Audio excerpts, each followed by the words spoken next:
ఏమిత్రం ఏకాంతంగా ఉన్నాం, ఇల్లు ప్రశాంతంగా ఉంది. వాళ్ళ అన్నగారి దగ్గర నుంచి ఉత్తరం వచ్చేసరికి మా ఆవిడ ఆ మేఘాల మీద తయారైపోయి పిల్లలు వెంటేసుకుని వెళ్ళిపోయింది. ఇల్లాలు పిల్లలు వెళ్ళిపోవడంతో ఇల్లు ప్రశాంతంగా ఉంది.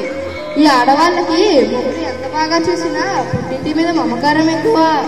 ఏమిటో మనసుతత్వం. ఏకాంతంగా ఉంటే తోడు కావాలనిపిస్తుంది, మనుషుల మధ్య ఉంటే ఏకాంతంగా ఉంటే బాగుండు అని అనిపిస్తుంది.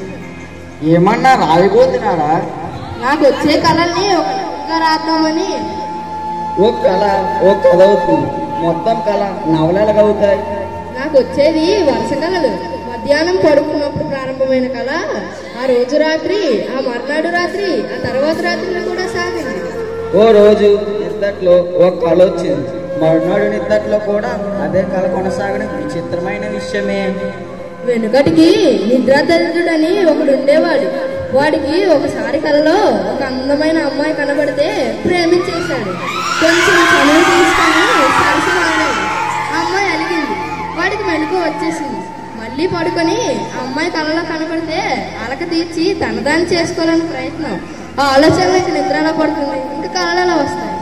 వాళ్ళే వాడివయ్యా, నీకు ఇబ్బంది లేకుండా కథ జరగకుండా కళలు వస్తున్నాయి. ఇంతకీ నీ కళలో వచ్చేది నిద్రాదరిద్ర కళలో ఉన్న సుందరిమనేనా ఇంకెవరైనా?